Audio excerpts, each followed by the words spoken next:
Hey, I'm Justin Walker with Stormchasers. I'm the lead forecaster and navigator of Pro 1 here.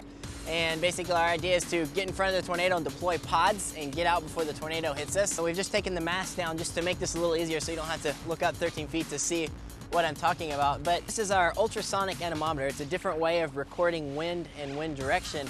The basic idea is it sends ultrasonic pulses from across these two terminals and across these two terminals, and depending on which way the wind's coming from, it delays that or curves it just a little so we can get the wind direction and wind speed with this device. In the back of our vehicle, we carry pods which we deploy in front of tornadoes, so coming over, I'll show you the pods.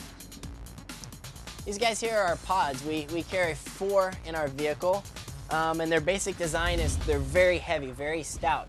So the idea is that they actually stay on the ground during a tornado.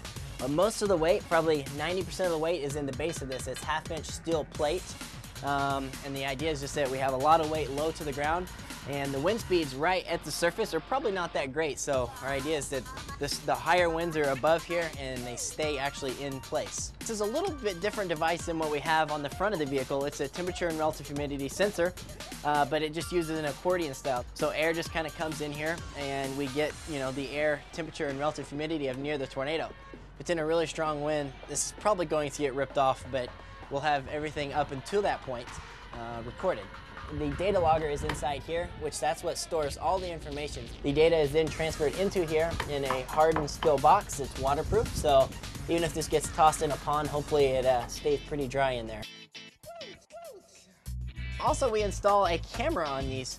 It's kind of cool to have video of what the tornado actually looks like as it's crossing over the pod.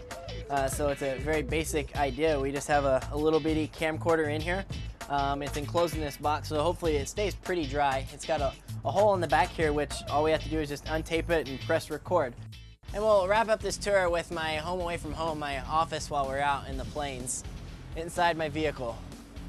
And we'll have to raise the mast for that. And we can do it relatively quickly, so if we're in a chase situation, it can be done probably within 30 seconds or so. It's a pretty quick process. So it's kind of heavy, but I get used to it.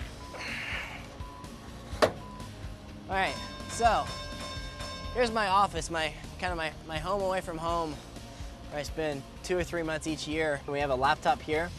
We have several GPS units hooked into this, so we have a mapping software so we can always see where we are. The most essential thing we probably use while actively storm chasing is our laptop. We have a couple different radios. This one's used for tracking, so the radar truck can see where we are at all times when we have this guy on. We got a couple switches we installed down here. One of them's for our amber lights, which we use when we're in a storm chase.